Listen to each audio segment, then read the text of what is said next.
Сегодня очередной выпуск самых актуальных и чрезвычайных новостей о антикоррупционном комитете и его работе за последнюю неделю. Антикоррупционному комитету во главе с Никитой Михалковым удалось найти предателя, который сливал важную информацию о работе организации врагам и недоброжелателям комитета. Только за последний месяц в результате нападения пострадали известные советские артисты, члены комитета: Лев Лещенко, Юрий Антонов, Вячеслав Добрынин, Ирина Муравьева и многие другие. Создавалось такое впечатление, что преступники прекрасно осведомлены о работе антикоррупционного комитета и буквально контролируют каждый их шаг. И это предположение оказалось верным. Сегодня утром был снят со своей должности и арестован представитель высших эшелонов власти,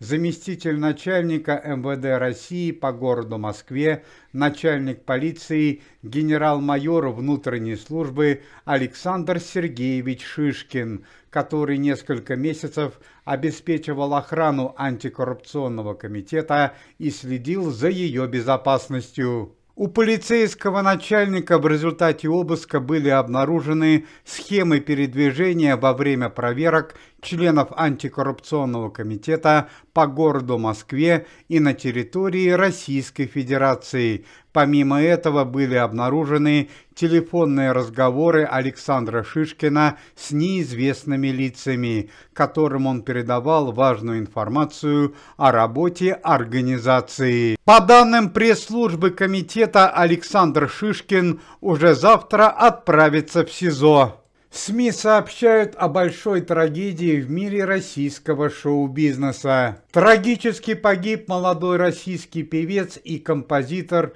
сын известного российского и советского музыканта Алексея Глызина, Игорь Глызин. По данным СМИ, 29-летний Игорь Глызин вместе с супругой Анной погиб в минувшие выходные в результате трагического случая на реке. Молодые люди опаздывали на музыкальный концерт в городе Астрахань. Они решили срезать путь и проехать по льду реки, в результате чего и случилась трагедия. Автомобиль артистов провалился под лед, спасти музыкантов не удалось. Глава комитета Никита Михалков сделал срочное обращение к российским зрителям. Участились случаи мошенничества, связанные с антикоррупционным комитетом в социальных сетях. Например, зрительница по имени Елена сообщает о случае мошенничества в WhatsApp. Ей предложили вступить в антикоррупционный комитет